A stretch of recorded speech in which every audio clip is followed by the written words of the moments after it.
Welcome to our online resources for student teachers in the further and continuing education sector. These short films are designed to stimulate discussion and reflection about teaching methods in this sector. In each, we present a number of different scenarios showing different approaches to teaching. These are drawing attention to fairly common problems arising from the pedagogical methods shown. After each film, there will be some questions and thoughts to help generate discussion. The material and the scenarios in each film are entirely fictional, and the actors are all drawn from Kildare Youth Theatre.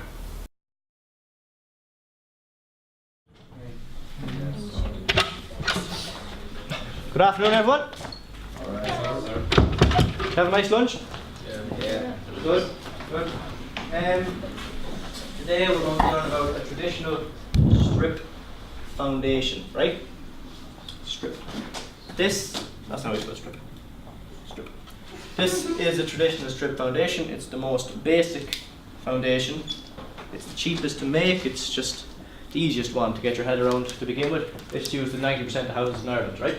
I want you to draw this in your copies and we'll label it later, okay?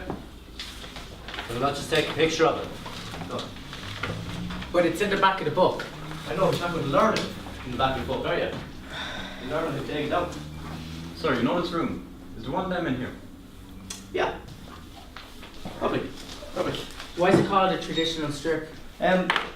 Because the concrete is shaped in a strip pattern across the ground, underneath your walls. Have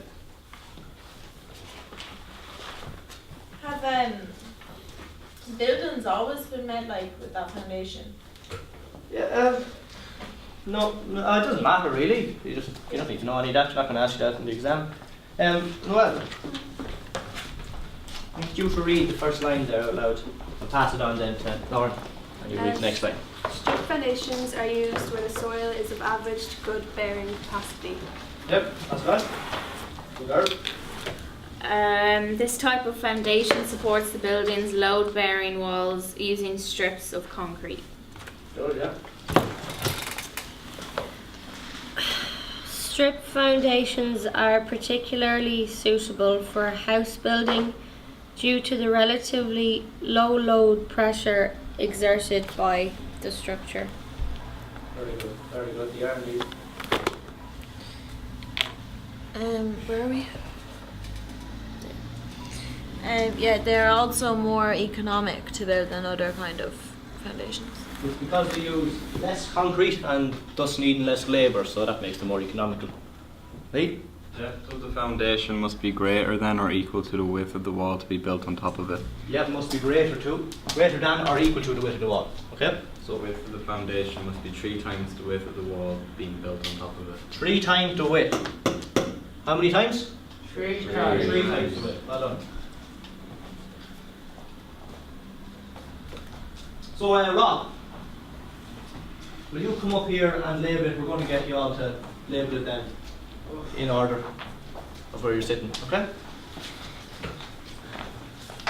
Rob, label the hard code for me, please.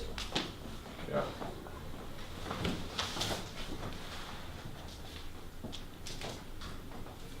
Right now, think about it. Think about the name. Where will it be? You're close. Keep going. Keep going. Keep going. There we are. Well done. Second attempt, not too bad. Okay. Good man.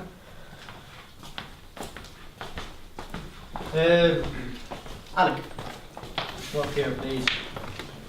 And tell me where the DPM is.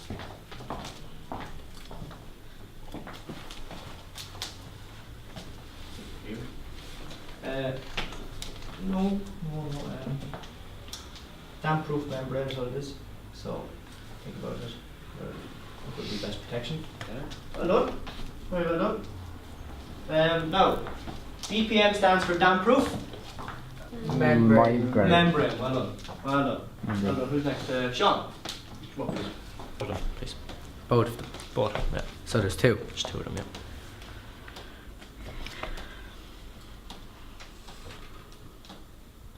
Two of them. Oh, yeah, no. Is that a giveaway, was it? Actually, maybe you're just better at than the rest of them. Maybe. Maybe.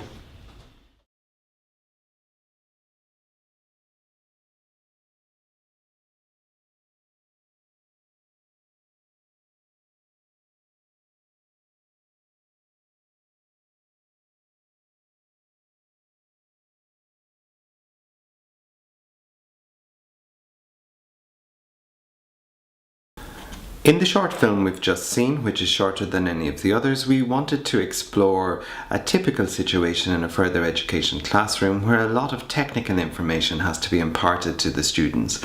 And it's often difficult to find ways to be creative about learning in a space like this.